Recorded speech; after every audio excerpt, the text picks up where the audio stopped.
Hello আমার প্রিয় ছাত্রছাত্রী বন্ধুরা, আমি তোমাদের অমিতাভ স্যার। সবাইকে আমার YouTube channel practical and theory ক্লাসরুমে স্বাগত জানাচ্ছি। আজকে তোমাদের তিনটে বেসিক রেডিক্যাল নিয়ে তাদের কনফার্মেটিভ টেস্ট নিয়ে আলোচনা করব তোমাদের সাথে। এই তিনটে গ্রুপ 5-এর অন্তর্গত। কে কে আছে এখানে? Ba2+ বা বেরিয়াম, Sr2+ বা স্ট্রনসিয়াম এবং Ca2+ বা ক্যালসিয়াম। তো আমি প্রথম যেটা টেস্ট টিউব রয়েছে সেটার মধ্যে নিয়ে নিচ্ছি BaCl2 সলিউশন। এখানে Ba2+ রয়েছে, তাহলে প্রথমটাই নিলাম BaCl2।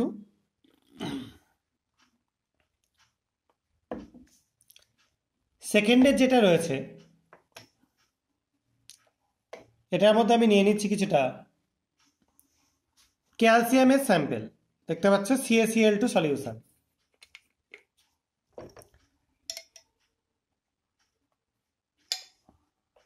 এটা সেকেন্ডেরটাই রেখে দিলাম।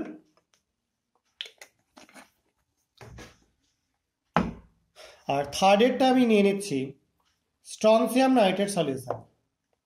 এই স্ট্রনসিয়াম নাইট্রেট বাজি তৈরি করার কাজে ইউজ করা হয়।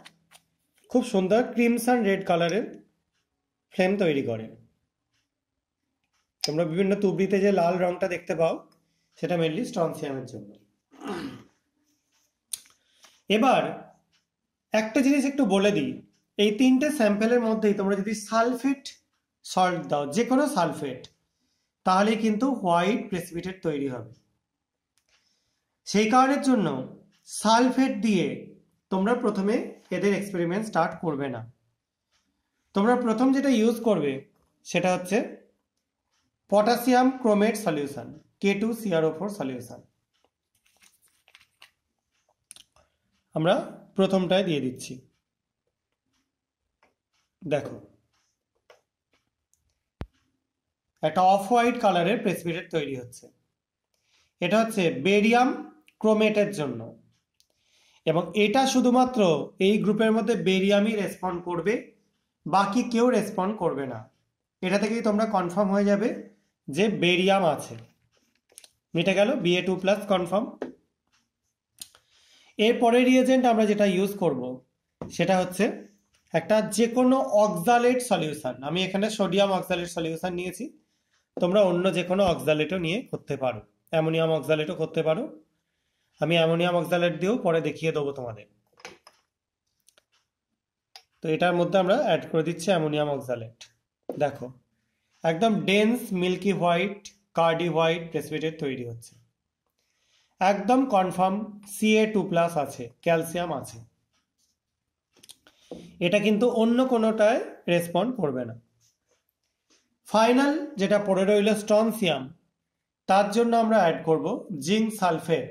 দেখো SO4 2- আছে এখানে। এটা কিন্তু তোমরা এই তিনটেতে দিলেই, মানে আগের দুটোতে দিলেও তোমরা কিন্তু হোয়াইট প্রেসিপিটেট পেতে। স্ট্রনসিয়ামটা আলাদা কোনো কনফার্মেটিভ টেস্ট নেই, সেই জন্য আমি এটা দিয়েই দেখিয়ে দিচ্ছি।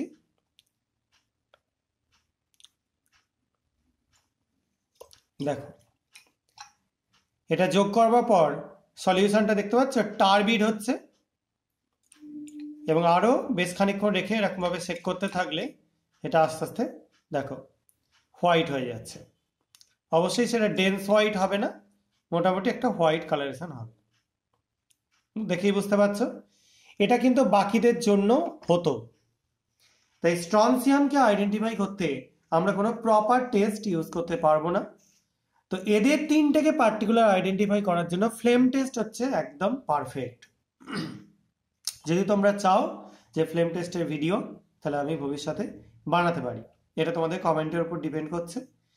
আর বেরিয়াম, তারপর একটা ক্যালসিয়াম, তারপর একটা স্ট্রনসিয়াম আমরা কিভাবে আইডেন্টিফাই করতে পারি সেটার ওয়েট টেস্টগুলো দেখিয়ে দিলাম। এগুলোই কিন্তু তোমাদের কাছে কনফার্মেটিভ টেস্ট।